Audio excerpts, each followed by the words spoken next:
It was a well-deserved break, short probably for some of us. We are here to continue our conference, and I'm going to introduce the next speaker. His name is Gheorghe Șchiopu. He is very well known in our institution, being a chaplain for many years. He has been actually a pastor for the Seventh-day Adventist Church in Romania since 1997. He holds a doctorate in theology in the field of the Old Testament from the university called Babeș-Bolyai in Cluj in Romania. Since 2015, he has been a chaplain here at the Adventus University in Cernica and also an assistant professor of Old Testament. The topic that he will be sharing with us in the next minutes is entitled "The Way of the Lord as the Ethical Content of the Patriarchal Education, Abraham and Job as Case Studies." The floor is yours.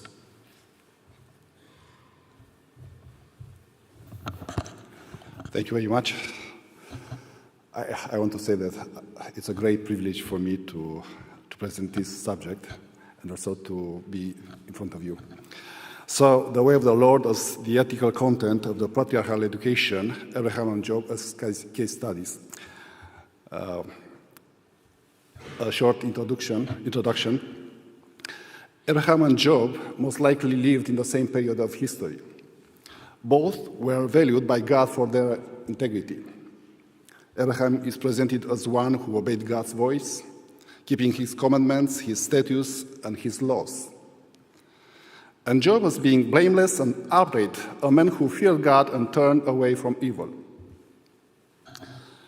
Abraham is appreciated not only because he obeyed God in everything that was asked of him, but also because he will command his descendants to keep the way of the Lord by doing what is right and just. And also would prove before Satan and the heavenly council that he was faithful to God for nothing.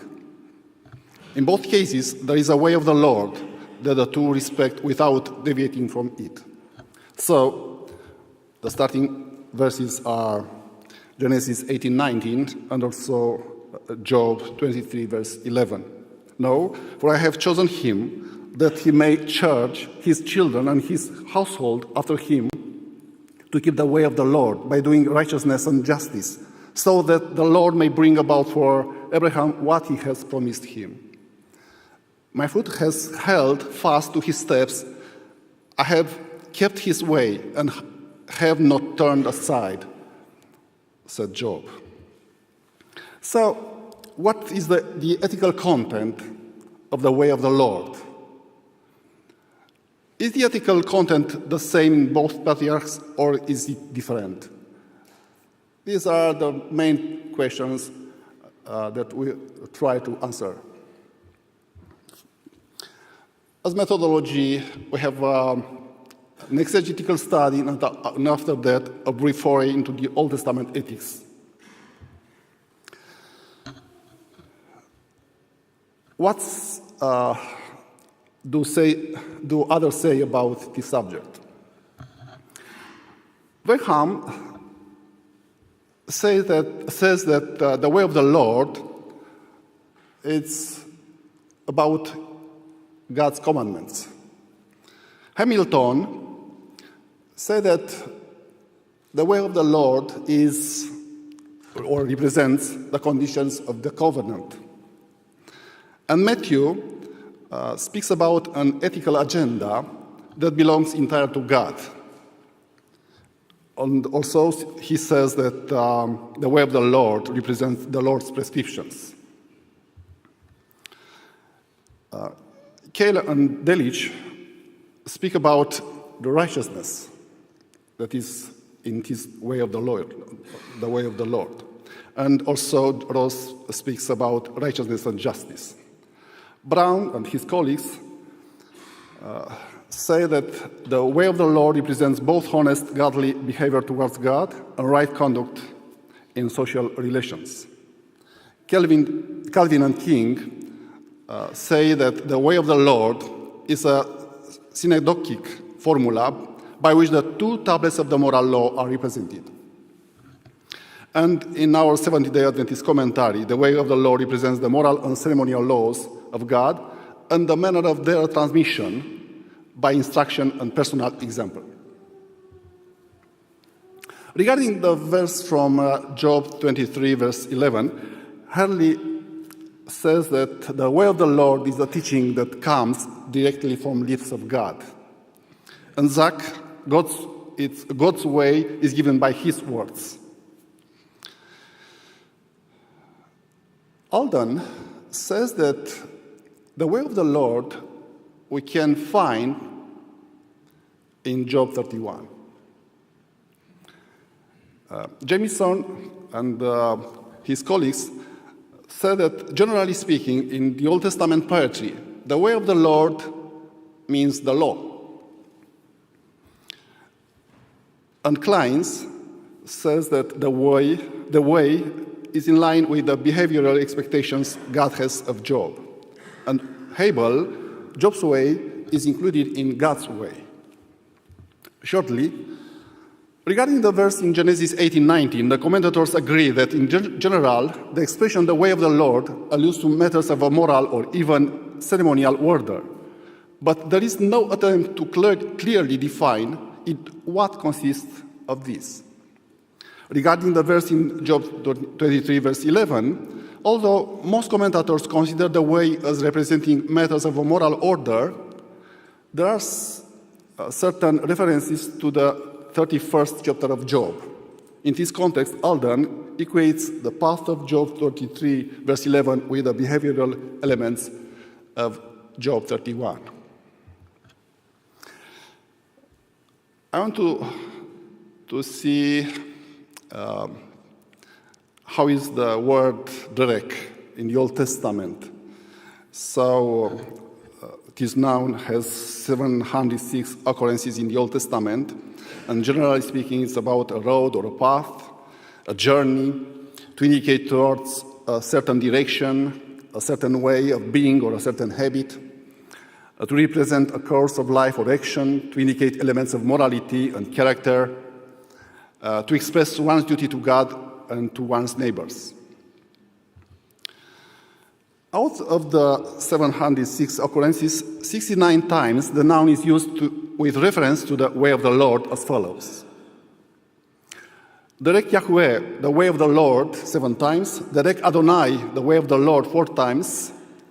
Darkei Yahweh, the ways of the Lord, 5 times. Darkei El, the ways of God, only once. Darkei Hadarki, my way, twice. Darakai, my ways, 10 times. Dakeka, your way, 7 times. Drakeka, your ways, 5 times. Darko, his way, 8 times. And Darakau, his ways, 20 times. To organize all these references, we found 3 main directions. So most of them speak about the moral prescriptions. And the second direction is about the ways of divine providence. And the third one is about general aspects in addition to moral norms, the codes of ceremonial, civic, and sanitary laws. The way of the Lord in Genesis 18:19. In Genesis, the noun derek is used 31 times and usually refers to a path, a road, a journey, a custom, refers to moral aspects, and is used as an allusion to divine providence. The way of the truth, or in English or in Hebrew, derek emet. So the way of the Lord to do righteousness and justice, tzedakah and mishpat, both legal and ethical valences, are in these 2 terms.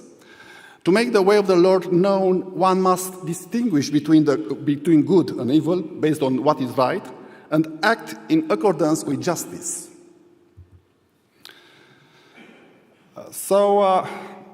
First, before to transmit the way of the Lord to his descendants. Abraham is appreciated because he respected his way of the Lord. And this is very well found in Genesis 26, verse 5. Abraham obeyed my voice. He submitted to divine authority.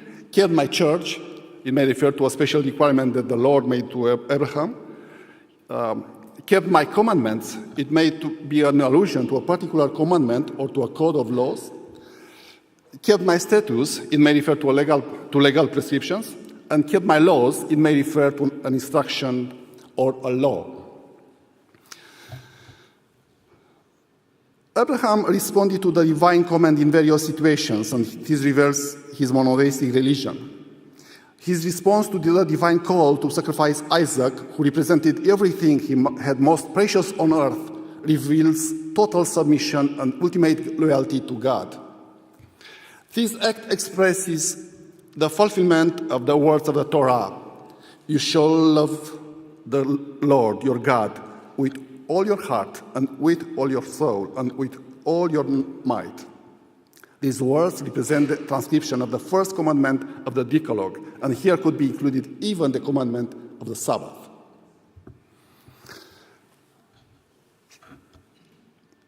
As for Abraham's attitude towards his neighbors, there are several episodes that reveal his behavioral characteristics. Care and responsibility towards the orphans, as it appears from the attitude that Abraham showed towards Lot, who was left fatherless. He is a man of peace and shows generosity, giving Lot the opportunity to choose. Takes the risk to save Lot, showing courage and bravery. He shows hospitality. He prays for the city of Sodom to be spared. He shows respect to others. He is honest in transactions. So, the way of the Lord is the way of the virtuous. We see altruism, compassion, humility, courage, steadfastness, hospitality, empathy, respect, and honesty. The way of the Lord is the way of the duty, moral principles in the life of Abraham. Yahweh Elohim, the creator and sustainer God of all creation, the Almighty God, must be your only God. Worship Yahweh Elohim only. Respect Yahweh Elohim by attitude and word. Be altruistic, showing generosity, caring for those in need, showing hospitality, and praying for the wrong. Be honest in word, in action. Respect your neighbor. Be a pacemaker. Also, there is a way of the Lord as religious principles discovered. Worship through sacrifice and keep the covenant, keep the sign of covenant through circumcision. The way of the Lord in Job 23, verse 11. In the book of Job, the word derek is used with reference to the way of thunder, the way of light, the direction or path of life, matters of ethics in morality, God's way of being or acting, the divine precept or commands, which are seen as the ways of God and actually represent his way. The way of the Lord in the conduct of Job. It's a large study here, but to be easier, I want to introduce to you a short chiasmatic structure of Job 31. So in the center is the inner moral condition, Job and his religion, loyalty to God. And we see the inner moral condition, Job's face-to-face with himself, integrity and honesty, and his attitude towards his own faults, towards the value of work, integrity, and honesty also. Regarding the external moral condition, we see relationship with his social disadvantage and also relationship with enemies, family, and strangers, altruism. So the way of the Lord in the conduct of Job, the way of the virtuous, loyalty, authenticity, integrity, honesty, altruism. And the way of the Lord is the way of duty, moral principles. Be content with what you have, tell the truth, be loyal to your partner, respect the rights of your neighbor, be altruistic, beware of idols, El Shaddai be your only God, love your enemy, Take care of those in your house, confess your mistakes. The way of the Lord as religious principles find a way through sacrifice, and I see this thing especially in Job, first chapter, verse 5. And be faithful to the covenant. You see in 31, verse 1 in Job. The way of the Lord for Abraham, we discovered 7 moral principles, 2 religious principles, and 9 virtues. And the way of the Lord for Job, 10 moral principles, 2 religious principles, and 5 virtues. From the perspective of the ethical model offered by the 2 patriarchs, the way of the Lord is the summary expression of the moral law. To love God with all your heart, with all your soul, and with all your might, and to love your neighbor as yourself. Before to say thank you to you, I have a homework for you. If by absurdity this earth will exist in the same context of confusion generated by sin, what will be the moral principles that will emerge from the history of your existence over 4,000 years? Thank you.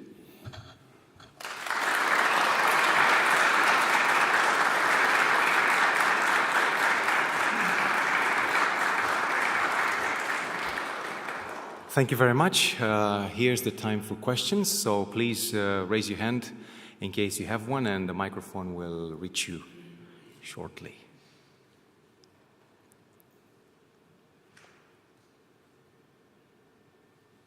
We have a question to my right side.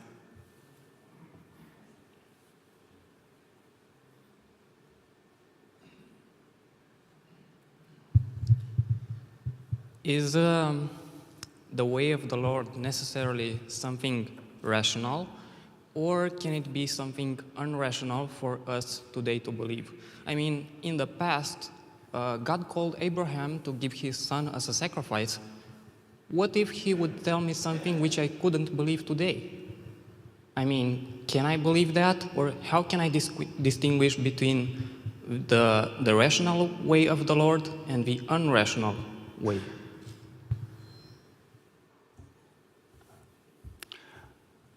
And to try to understand your question. So, do you refer to a specific way of the Lord, how I said in his presentation, or something like a call of God for every one of us? Or I can give like an example.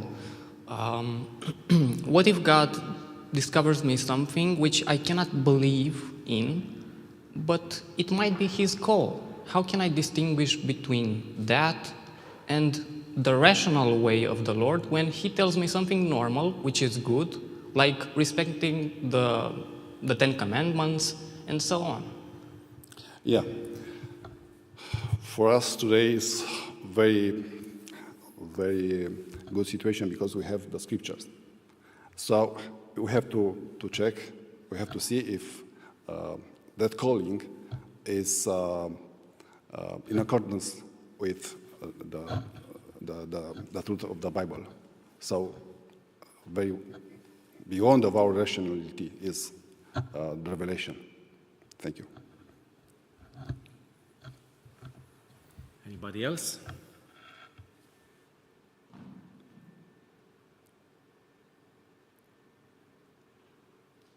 We have one question here.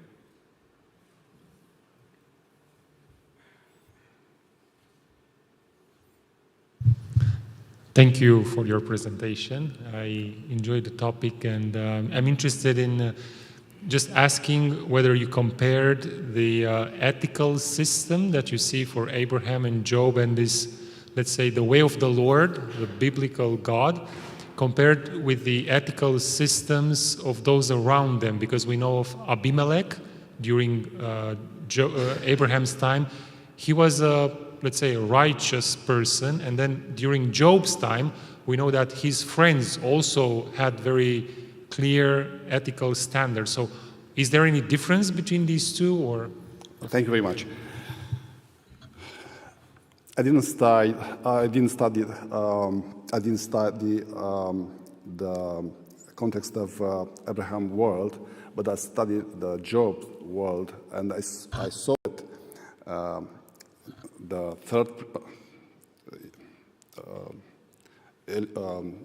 the four friends of Job has the same content of ethics. They are not agree about the cause of Job's afflict, but they have the same perceptions about the truth. So even in all the book, even God didn't say anything about their beliefs or about their conduct. He says something about they treated Job, and about his accusations of their accusations. Okay. I have a question on the pipe, but there is somebody else before me.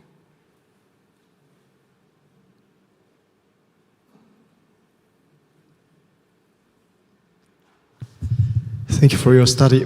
How do you see the relevance of this study in our postmodern world that focus rather on the subjective life, inner life, not on objective life, I mean the moral code?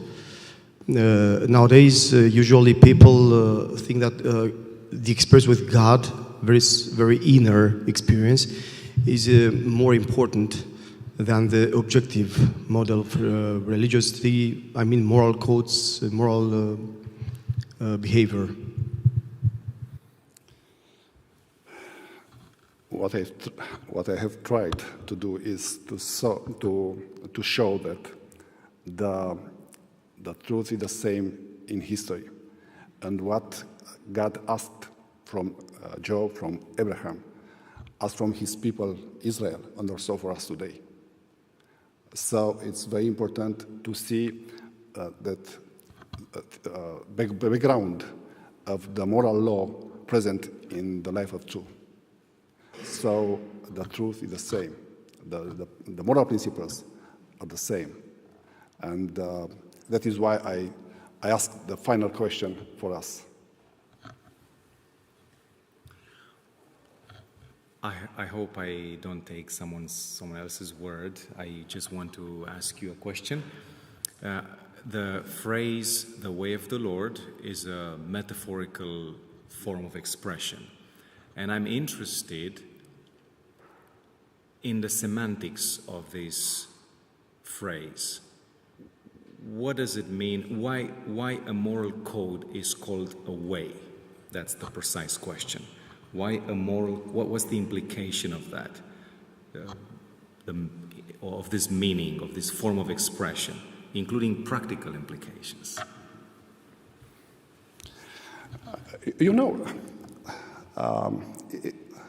It's a word in Hebrew, kata, to miss the way, to miss the aim.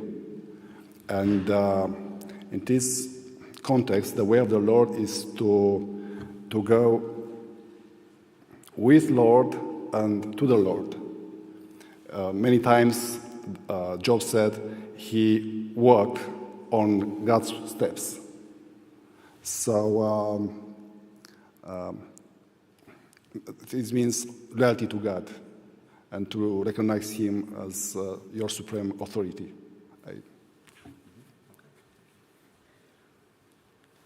Well, thank you very much.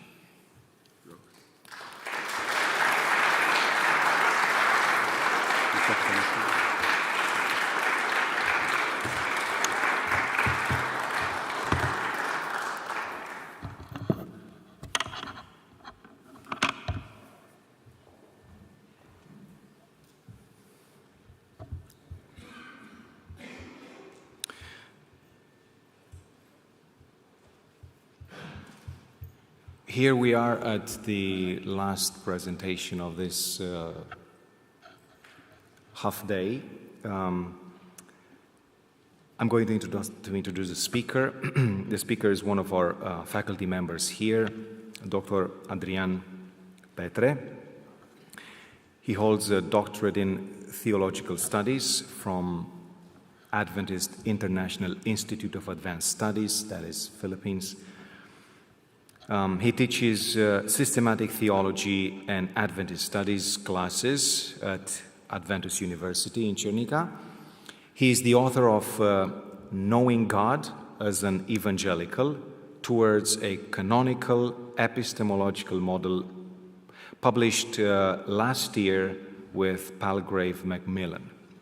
He is also a co-editor of also a recent book entitled Affirming Our Identity, Current Theological Issues Challenging the Seventh-day Adventist Church.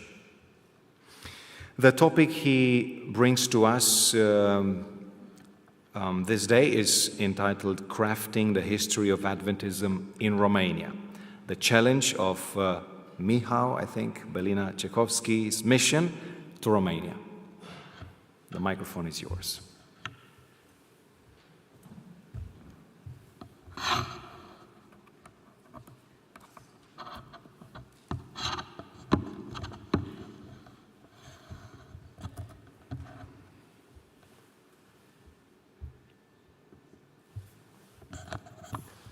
Thank you very much for the introduction. The topic was already announced, so I would like to start. In May 1976, Dumitru Popa, who was back then the president of the Seventh-day Adventist Church in Romania between 1975 and 1990, presented at a conference in Warsaw a paper on the activity in Romania of the former Polish priest converted to Adventism, Michał Belina Czechowski. The paper shed light on a less-known final part of Czechowski's life and was later published in the bilingual volume of the Symposium. While the paper itself, available at the library of the Polish College of Theology and Humanities at Podkowa Leśna in Poland, you have there a picture of that first page, had a few in-text references. It failed to mention one important detail, that he received a 12 pages manuscript, typed manuscript from a former pastor and administrator, Gheorghe, passionate about the history of Adventism, detailing the last 5 years of Czechowski's activity in Romania. When comparing Grauer's description in his posthumous book on the topic, one can easily see that Popa heavily borrowed Grauer's material. Except for a few, the rest of the church would consider Popa the originator of this material, given also the fact that the editor-in-chief of the Romanian Adventist Review, Curierul Adventist, was no other than Popa, and he wrote in the autumn of that year that his paper was received with keen interest. Despite Popa's efforts, the current historical narrative lacks an in-depth exploration of Czechowski's biography. You have here a picture of Czechowski and the implications of his work for the church in Romania. This paper, this presentation, addresses this issue by providing a broad review of sources related to Czechowski's mission to Romania, and I aim to have this paper use this paper as in presentation as a starting point for future investigations into this subject, and to highlight the innovations and challenges and opportunities that characterize today the writing of Adventist history in Romania, today and in the past also. The first person who reported on Czechowski's visit to Romania was George Butler. He visited Romania, and he notes that he met Toma Aslan, who was or became the first Adventist, and he also notes that Czechowski taught French lessons to the Aslan family, and in this way he started to talk with them about the truth. He published a report in Le Signe du Temps in May, the Signs of the Times in May 1884, but he doesn't mention Czechowski there directly. When he returned from his trip to Italy and Romania, he sent a letter to W.C. White on 27th of April, 84, from Basel, from Switzerland, and he briefly mentions Czechowski, indicating that the latter gave French lessons, and Thomas Aslan started to learn something of the present truth. He also noted that Thomas Aslan, and now this is his, handwriting somehow, he crossed some words. Thomas Aslan felt that it was the truth, and though the example and life of Czechowski was anything but creditable, and these words are crossed there in the letter, Aslan retained the thoughts of the truth until he began to keep the Sabbath. Another account of Czechowski's visit to Romania was given in 1924 by Petre Paulini. Back then he was the president of the Young Romanian Union, and he wrote a report in a special number of the Signs of the Times, Semnele Timpului, and he notes there it has been 50 years since Michał Czechowski, a Polish former Catholic priest, first preached the three angels' messages from Revelation 14 in Romania. And he continues, saying that Czechowski knew only in part our teaching, being sent by the first-day Adventists, but he also preached about the second coming of Christ and about the sanctity of Saturday. As a result of his conferences, continues Paulini, he won for the gospel of faith one Romanian called Thomas Aslan, who was baptized that year together with his younger brother. Paulini concludes that in 1881, the basis for the preaching of the final warning of the eternal gospel in Romania was already laid. And then he continues saying that after some visits of Bordeaux and even Conradi, the work began anew when in 1891 a number of German Adventists came from Crimea to Romania. Now, one of the most important, I think, testimony about Czechowski's visit to Romania is Dumitru Aslan's testimony.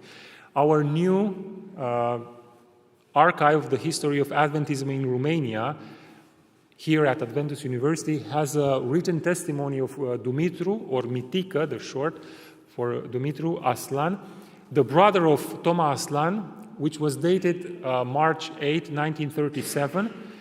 And Dumitru Aslan recounts here events from 1870, but in 1937. So there are instances of memory lapses. You have there in the background his handwriting. He may not have been aware of the broader context of Czechowski's life, particularly his other family and children, or chose not to mention it. Given that Dumitru Aslan is the sole witness who left a written narrative of his encounter with Czechowski, his account is very important for us. He emphasizes certain aspects. First, Czechowski arrived in Pitești in 1870 in a state of poverty, accompanied by Wilhelmina, Eliza, and two young children. Various details about Czechowski's life are outlined, including his journey from America via Switzerland, his association with the Advent Christians, challenges with sponsors, business and financial struggles. Czechowski provided French lessons to the Aslan family. He converted and subsequently baptized several members of the Aslan family, including Toma and Dumitru, in 1870. Czechowski stayed in Pitești for 2 years, and then later the small group of believers was visited by Butler, Bordeaux, and Conradi. Another account is Ștefan Demetrescu's in a machine-type manuscript that is also found here at the Archive of the History of Adventism in Romania, which are building right now. And we have 4 pages. The manuscript is not complete, but the internal evidence points to Demetrescu as the author. We have other manuscripts in the collection, Ștefan Demetrescu collection. This account follows closely Dumitru Aslan's story. He does not detail Czechowski's interaction with the Advent Christians as Dumitru Aslan does, but details Czechowski's interaction with Fotache Tomescu, which was a business man who invited Czechowski to Pitești. Now, there are other details regarding Czechowski's life and his activity in Hungary and then Romania back then, current territory of Romania, back then Transylvania, but those are apparently not known and are not mentioned in these reports. And of course, like others, Ștefan Demetrescu intersperses some moral lessons in his description regarding God's care in providing for Czechowski's family needs. And he notes on this positive note, his account, although he brought a completely unfamiliar doctrine, the work of Czechowski and his wife was blessed from the beginning in Pitești. In addition to the two Aslan brothers, Toma and Mitica, their older immediate brother Tache was also won over, along with the wives of all three and several other souls, totaling around 10 at first and soon after even up to 15 souls. Toma and Mitica were baptized by Czechowski in the faith of the Holy Gospel soon in the year 1870. Their brother Tache and his wife Olga were baptized 2 years later. The foundation of the work had been laid, as Paulini mentioned. Czechowski worked in Pitești for over 2 years until the years 1872-73. After that, he went to Vienna, where he soon passed away. Now, another project is Gheorghe Graur's project. His life story is very interesting. He was a pastor, but he was kicked out. He was even arrested because of his conviction and his opposition to the communist regime. And later, he was not accepted back as a pastor, so he had to work in other capacities. And he wrote a history, is now in 10 volumes, of the Advent Adventist history in Romania. We have those volumes scanned, and I'm planning to print and bind them as volumes to have them for our archive. And he mentions in his history here that the details were provided to me, says Graur, by brother Ștefan Demetrescu, an ethnic Romanian pioneer of the Advent message in Romania. Information that he had from Professor Ion Dimitriu, the first elder of the first Adventist community in Bucharest, who had learned the details about Czechowski from brother Toma Aslan, his earlier friend. It seems that they studied together, and the one who had converted him to Adventism. And brother Toma Aslan had learned all these particulars directly from brother Michał Czechowski. It says here, Grauer account has several characteristics. First, he points out that his main source of information is Ștefan Demetrescu. Although he is aware that Czechowski was married and left his family in 1869 in Switzerland, probably wanting to protect Czechowski's reputation, Grauer doesn't mention that Czechowski came with a wife and 2 children in Romania, as both Dumitru Aslan and Ștefan Demetrescu do. Grauer also provides a physical description of Czechowski, which neither Aslan nor Demetrescu have. We don't know exactly from where, either a picture or he had some oral accounts, but we don't have a proof of that. Grauer outlines a detailed dialogue between Czechowski and Toma Aslan, and also he leaves the impression that Czechowski left Romania in 1875, not 73, because he wanted to visit Italy and Switzerland. When Dumitru Popa asked him, that is Grauer, to provide him a history of Czechowski's mission to Romania, Grauer provided him with a copy of 12 single-spaced pages, as mentioned, after the requested chapter to complete the biography of Brother Czechowski through the report of the activity that he carried out during the 5 years of ministry in Romania. Now, Grauer later found out from the Adventist Review, and then later he knew about the book that was published in 1979, that Popa published his material under his name. And he points out in his manuscript, and it's the page there, that by signing the relevant report as D. Popa, brother D. Popa, Dumitru Popa, not only committed an indiscretion, but also violated editorial and journalistic ethics by not mentioning a single word about his former editor-in-chief, which he was, Gheorghe Grauer, who at his persistent insistence handed him the material. Now, Dumitru Popa also wrote about Czechowski, and whereas in 1975, Popa was designated to write a history of Adventism in Romania, apparently he only realized the importance of Czechowski during the Warsaw Symposium in 1976, because he went there with Grauer's paper, and then he came back with the same paper under his name, and it was published as such. If Popa's presentation on Czechowski, borrowed from Grauer, had a traditionalist, hagiographic style, his later work revised the content of the presentations from Warsaw, which he received from the symposium's presenters, in a long series of articles from, about Czechowski in the Adventist Review. These were published later as a book in 1982. Another book was published in 1997, and then all this material was included almost without major modifications in his 3 volumes on the history of Adventism in Romania, the first volume being published in 2008. Popa's pursuit of crafting an authoritative account of Czechowski's mission in Romania and rectifying the perceived limitations in his predecessor's work faced and faces an ironic setback due to his reliance on Grauer's material. This dependence not only compromised the originality and the independence of Popa's historical perspective, but also introduced a layer of inconsistency. Moreover, Popa's tendency to align predominantly with the authors of the Warsaw Symposium reveals a narrative that lacks nuanced interpretations. Rather than providing fresh insights, Popa appears to revert to a more traditional version of the history of the beginning of Adventism in Romania. There are other approaches I would like to mention too. One is Corneliu Gheorghe, who wrote a dissertation on the Adventist movement in Romania. This was published in 2018. He mainly uses the information from the Warsaw volume, edited by Dabrowski and Beach, and other materials from Jean-David Jaimet from Revue Adventiste, and an article from Andrews from Review and Herald.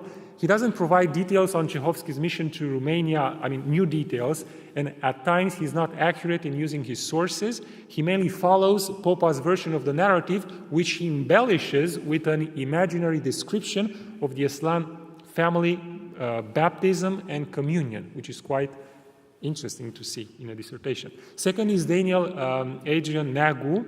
Based on his dissertation on the history of Adventism in Romania, he wrote some materials, an article on Czechowski's heritage in Romania. He uses Demetrescu's narrative, Dumitru Aslan testimony, which was published in a book edited by a pastor passionate about history, Vasile Koja, but that transcription was not complete. It lacked some details, some of them were important. In addition, Adrian Nagu searched other archives and online sources, and he found some other details regarding Czechowski's family. He was more cautious with his sources, drawing his tentative conclusions more carefully, which is commendable. Conclusions. Key to understanding Czechowski's mission in Romania is the invaluable testimony provided by Dumitru Aslan. Demetrescu's account, who knew some of the persons from the Aslan family, further strengthens the historical narrative by aligning it with the Aslan witness.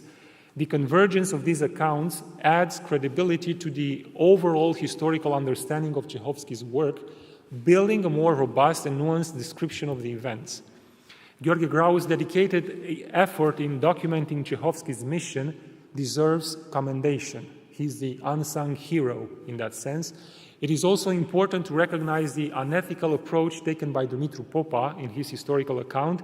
The similarities, the borrowing, this raises questions about the academic integrity and also reveals a struggle to control Romanian Adventist writing of history. Acknowledging these discrepancies is crucial for maintaining scholarly standards and ensuring a more accurate representation of the historical events. I have some recommendations for future research, which I'm also planning to do.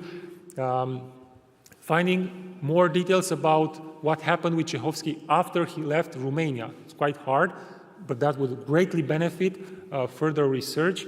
Delving into more details about Toma Aslan and the Aslan family, that would provide a broader perspective, an additional perspective on the early Adventist community in Romania.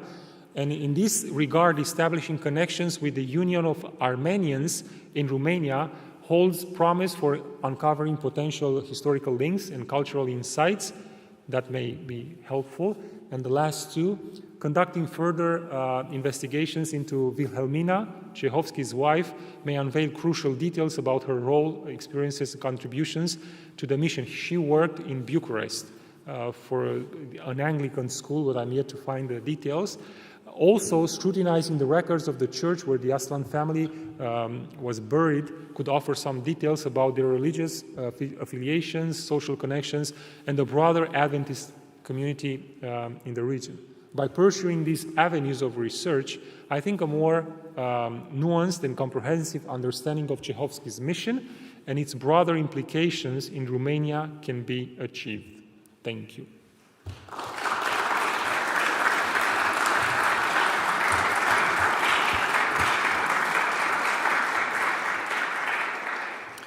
So we began this morning with Adventist studies, and we end this half day with Adventist studies, in a sense, right? Adventist history, but still in the same boat. So we have opportunities to raise questions. The time is yours. We have a question here now. My question is there any connection between understanding history and going deeper into history, the history of the beginnings of Adventism in Romania, any connection between this and getting closer to God now? Okay. I think part of this answer was given in the morning somehow, a little bit of it, some directions into that. Because normally, and I think this was the end note of Dennis Kaiser's presentation, when you write history, you want to present the perspective of those who lived history, their passion for God, their experience. And it's like with the Bible. When you read the Bible, the experiences of the past, it can renew your experience in the present. When I went to study more on Czechowski, I read his autobiography. I read what others said about him, and then I read about Toma Aslan and the letters and this exchange. I felt my heart, and I'm talking now very subjectively, but I felt my heart like warmed by their passion and dedication for mission. So in that sense, the more you discover details, but not surface detail, the surface story, but going deep down into the details, then you can discover their world, their interactions, their challenges, which you may identify with, and you may even find answers for your own life. And in that sense, seeing their experience with God can strengthen your own experience with God. So that would be my short answer. Thank you. Anybody else? We have a question here in front. Could we know something about Toma Aslan's descendants? Are they Adventist or not? Okay. Toma Aslan's family tomb is here in Bucharest. Is the Armenian cemetery on the Pantelimon road. So you can visit. I didn't check the church records. What I know is that there is an author who in 2013 wrote a book on the history of Armenians in Pitești. And he has various details on the Aslan family, many details, pictures, which we don't have of Toma Aslan, which is very, very interesting. Now, this author, unfortunately, my passion for history came after somehow he died, 2021. So I began our program, so my ideas about the Adventist Church started. So I kind of missed him, unfortunately. So I'm now more aware of what Dennis Kaiser said.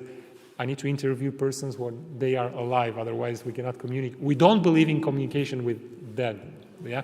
So we cannot communicate with him. But I think the publisher maybe, and the Union of Armenians in Romania may have some details about the extended family.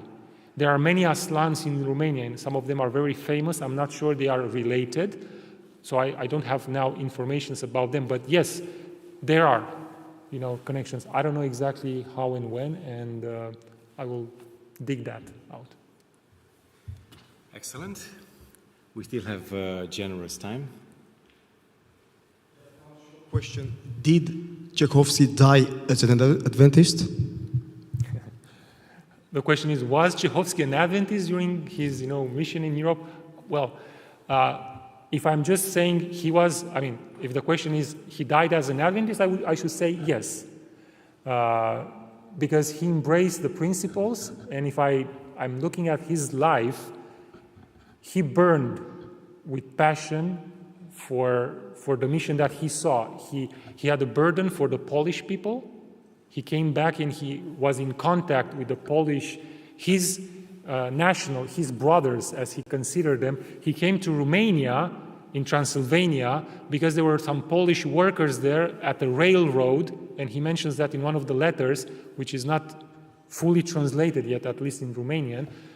And he wanted to do mission also for them. So I think this passion for mission that he had, the fact that he went from the US back to Europe, kind of in spite of all challenges, even with this support of First-day Adventists, and later he lost even that support, I think this kind of tells us something about his heart. He was passionate for mission, and he embraced the Sabbath truth, if I may, talk about this, the second coming of Christ, and he preached these two, important truths and the others, and we have various proofs, documentary evidence that he preached on the Sabbath, the second coming of Christ, and also, immortality of the dead. He edited a paper, L'Évangile éternel, the eternal gospel, in Switzerland. So we have there his belief system. He was an Adventist in that sense, doctrinally speaking, he was an Adventist. Now, there are some challenges in his family. We don't have all the details. The first wife, it seemed that he had some issues. He had some health issues, psychological issues, apparently from Czechowski's letters, but we don't know. So they separated, and then he appeared in Romania with another person, which was the former secretary, Wilhelmina Schirmrer, later Czechowski. We have their signatures in the archive in Pitești, because they were witnesses to a wedding there, the person who are certifying for that marriage. So we have these details, but we don't know more of that. But answering in a simple, short answer, yes. Thank you again. There is time for one more question. Oh, okay. First, it's fine. If we keep the answers short, there is probably time for two. Yeah, I just wanted to ask, are you aware of any, let's say, public records, not necessarily public, but like civil records or newspaper reports, advertisements or something that he did here in Romania? In Romania? Usually when you immigrate to a country or when you travel, you have to report to authorities, or let's say, like with the civil wedding that you mentioned, any other records that document his stay here in the country and different places where he was, or that he advertised meetings or something? Okay, outside of this archive in Pitești, where we have his signature, apart from his letters where he says, I traveled this, and I met these persons, I don't have now, but what I discovered, there is this Hungarian author who has a history of the railroads in this region where Czechowski worked. I bought the book. I'm yet to translate and understand all the details there, but I'm doing that. So I'm trying to find out if we have, I think we have. There are somewhere, maybe in Hungary or some other place, but I'm yet to find those things. Thank you. All right, let's go to the other question. Robert? Yeah, I have a question regarding the way Czechowski's viewed internationally. I mean, from what I read, he wasn't perceived so well by personalities like Dan-Adrian or Butler, and we see Czechowski as a good man in our perspective. But how is he perceived internationally, for example, in other places where he evangelized, like Italy, Switzerland, or even in the United States? That would be the question. You. That's a very good question. When Czechowski, let's put it like this. Czechowski was a Catholic. And being raised a Catholic, he was a Catholic priest. He was used to have his needs provided for by the church. Lodging, food, even a stipend, he had money. Now, he converted first to the Baptist, then Adventist church, and he expected the same. He kind of functioned with the same mindset. He was not a very good administrator, business person. He was not. And he had also some challenges. His publishing house burned down and in Switzerland. So he had these challenges also. And he was always on the move. And because of that and other factors, the family relations were strained. And that was one challenge. Another one was that he hid the fact that he was sponsored by the First-day Adventists, and he didn't mention when he came to Switzerland that there were other Adventists over the ocean. So when they discovered in a Adventist Review magazine, Review and Herald, that there were others, they got upset, and then he left, and we don't have all the details, but they were upset because of that. They were upset because of his behavior in relation to his wife, the fact that he went with Wilhelmina, the secretary, later. So these things kind of left behind him a bad image, bad reputation. Now, when it comes to Butler, we need to know that Eliza Butler, who accompanied Czechowski to Europe, Eliza Butler was the sister, the older sister of George Butler. So he knew about it, more about that. So it seems that, as I mentioned, he appreciated the missionary. He was still Elder Czechowski.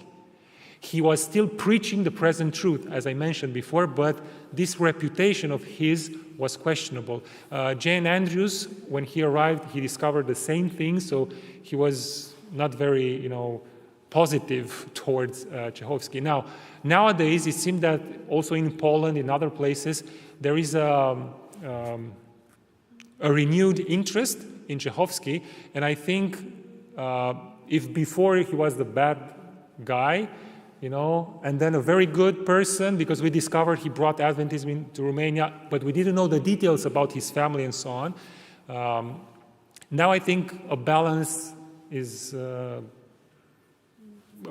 view is kind of created, or it's in creation somehow. So we can see that. Yeah. All right.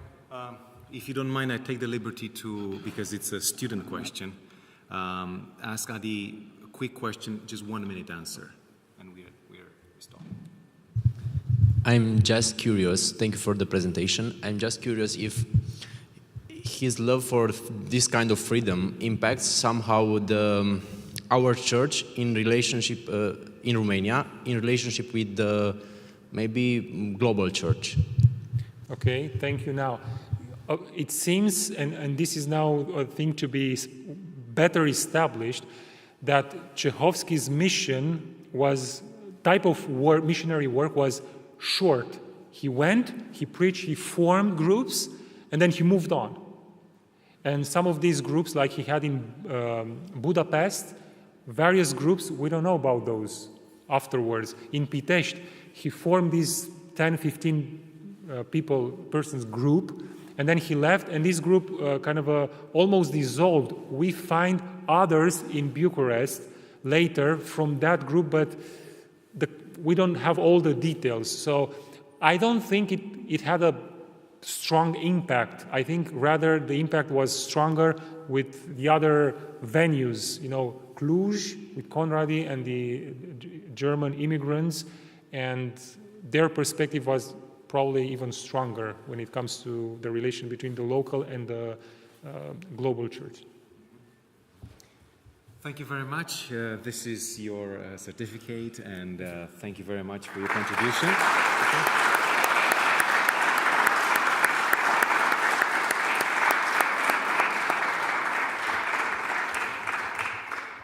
I would say we have an hour of longed-for break.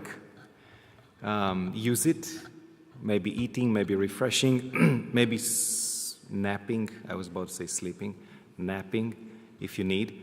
But in any case, at let's say 10 minutes to 2, we are expecting you here for another plenary, and then after which we will divide into 2 rooms, E2 and E3.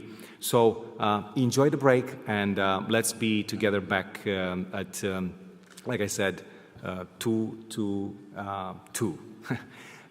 Because we began without a prayer, and that's my fault, I invite you to stand for a closing prayer.